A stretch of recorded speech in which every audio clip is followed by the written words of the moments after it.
Très bien, je vais vous parler d'ignorance et d'aveuglement dans la maladie infectieuse. Ignorance et aveuglement parce qu'une partie extraordinairement importante de notre savoir bute contre le fait que nous ne connaissons qu'une toute petite partie de l'histoire. Alors cette partie, ce que nous connaissons s'accélère d'une manière considérable, mais nous ne connaissons encore qu'une toute petite partie du monde qui nous environne et de nous-mêmes. Et la deuxième chose, c'est que cette connaissance nouvelle, cette évolution de la connaissance se heurte à l'aveuglement qui est majoritairement, pour ce qui nous concerne dans le domaine de la science, lié aux théories qui ont été construites au moment où notre ignorance était encore plus grande. C'est-à-dire que chaque découverte se heurte à la théorie antérieure avec une violence terrible. Il y a tous les gardiens du temps, tous ceux qui ont été formés, qui ont appris ça par cœur et que ça gêne, en particulier quand on change les noms. Vous savez, quand on vieillit, ce que disait Agide, on retient moins les nouveaux noms et donc les plus anciens sont hostiles à la création de concepts et de noms nouveaux. Je peux en parler, moi-même je ne suis pas de première fraîcheur. Les points qui sont particulièrement frappants, c'est par exemple pour les microbes, nous savons ou nous pensons qu'il y a à peu près 1000 milliards d'espèces microbiennes et on en connaît 15 à 20 000. Donc la marge de ce qui est à apprendre est considérable. Si vous parlez de virus, il y en a probablement 100 à 1000 fois plus. Donc la marge de connaissance, pas que chez l'homme, dans l'environnement, partout autour de nous, non, notre connaissance du monde invisible est infime. Et à côté de ça, bien entendu, je ne parle que des organismes. Si on regarde au niveau des séquences nucléiques, alors de l'ADN ou de l'ARN, alors le monde est encore plus gigantesque et on est au tout début de la connaissance. Et à chaque fois qu'on découvre quelque chose, ce que je vous ai dit, pour prendre un exemple en dehors de mon champ, voilà, c'est très frappant. Les paléontologues ont raconté des légendes extraordinaires, pourquoi on a tué Néandertal, Homo sapiens c'était plus fort. Et c'est des bêtises, on sait ça depuis 5 ans, c'est idiot. En réalité, tous les Européens et tous les Asiatiques ont une partie de Néandertal, et Néandertal n'a pas du tout disparu, c'est un de nos ancêtres, c'est un de nos grands-parents. Mais ça, c'est la nouvelle connaissance qui a permis de chasser, avec grande difficulté, je suis sûr qu'on enseigne encore partout que Sapiens a tué Néandertal, mais c'est pas vrai. Voilà. La deuxième chose, c'est, oui, les microbes, c'est important pour les maladies infectieuses, mais c'est une toute petite partie de l'histoire. Et ce qu'on est en train de voir, c'est qu'une partie très importante des maladies infectieuses est au moins autant d'origine génétique. Notre susceptibilité aux infections est très différente, et chacun de nous, un certain nombre de maladies infectieuses sur lesquelles je travaille, sont très très directement liées à un background génétique.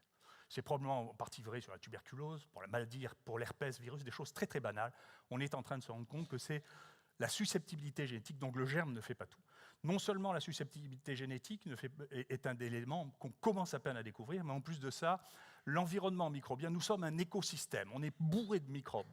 Et ces microbes, la plupart du temps, défendent leur territoire en se battant contre ceux qui essaient de rentrer dans le territoire. D'accord ? Ces microbes ont inventé les antibiotiques, ils ont inventé les antiviraux, et donc on ne rentre pas impunément dans un territoire dans lequel il y a déjà 10 puissance 12, c'est-à-dire 1000 milliards de bactéries sur vos muqueuses, se défendent contre les envahisseurs. Et c'est eux qui jouent un rôle très important qu'on découvre maintenant en voyant. C'est les premières greffes de microbes que l'on fait. On peut soigner des maladies du côlon en greffant des microbes du côlon, c'est-à-dire en faisant des greffes fécales. Et ça veut dire on est dans la preuve de concept de ça. Par ailleurs, ces microbes jouent un rôle, on le verra, considérable dans notre métabolisme. Et même si on a un peu des difficultés par aveuglement à faire transiter cette notion qu'on a dans l'élevage aux humains, depuis 50 ans, on fait grossir tous les animaux de ferme en leur donnant ou des antibiotiques ou des probiotiques. Et donc, ne pas envisager de regarder ce qui se passe chez l'homme avec les mêmes antibiotiques et avec les mêmes probiotiques est simplement un aveuglement épouvantable. Le troisième point d'aveuglement, d'ignorance considérable que nous avons, c'est la contagion. On ne comprend absolument pas la contagion. On vit sur des éléments de la contagion qui datent du 19e siècle, mais en pratique, on ne sait pas comment ça se passe. On ne sait pas du tout comment ça se passe, et on ne sait pas comment ça se passe parce qu'on ne sait pas, le germe tout seul ne suffisant pas, les conditions de transmission sont mal comprises, et dans toutes les épidémies, vous voyez, on a beaucoup parlé de l'épidémie de SARS qui a envahi le monde. C'est seulement cette année, quand les gens ont étudié la manière dont s'était passée la transmission, qu'on s'est rendu compte que ce que l'on avait pris comme modèle, qui était la grippe, ne marchait absolument pas, et que des gens pouvaient être contaminés à 100 mètres des gens qui étaient infectés. On ne sait pas comment c'est possible. Donc on manque de données, et c'est une des raisons d'une inquiétude qu'on sait qu'on n'arrive pas à maîtriser un certain nombre d'épidémies parce qu'on ne comprend pas la contagion. Et c'est un vrai problème de fond qui doit être étudié. Par ailleurs, on sait aussi, et c'est une chose qui est extraordinairement étonnante, qu'il y a des variations liées à l'environnement, en particulier aux saisons, qu'on ne comprend absolument pas. Nous, on a un travail dans lequel on montre qu'on peut avoir le virus de la grippe. 8 à 10% des gens qui font le pèlerinage à la Mecque reviennent avec le virus de la grippe et ils ne font pas de grippe. Ils ne font pas de grippe parce que ce n'est pas la saison. Alors ici, on dit c'est parce que c'est l'hiver. Non, ce n'est pas l'hiver, parce qu'en Afrique, c'est quand il fait chaud qu'on fait plus de grippe. On en fait toute l'année, et c'est quand il fait chaud. Comment ça marche, la saisonnalité des maladies infectieuses? Quelque chose qu'on ne comprend absolument pas.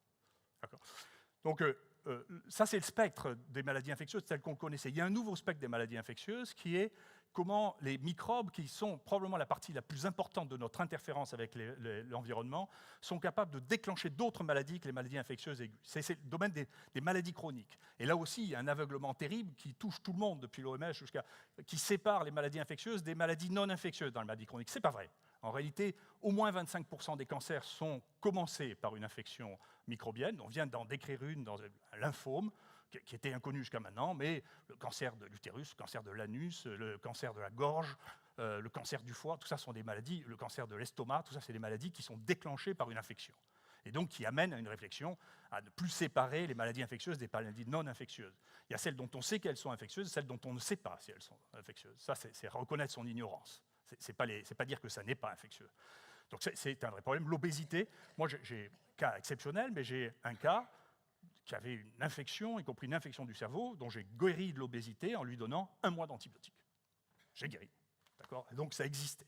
Et enfin, je voudrais terminer sur les vaccins et les thérapeutiques. Les vaccins, si nous ne nous adaptons pas aux besoins de la population rejettera de plus en plus les vaccins, donc il faudra bien écouter et se focaliser sur ces besoins.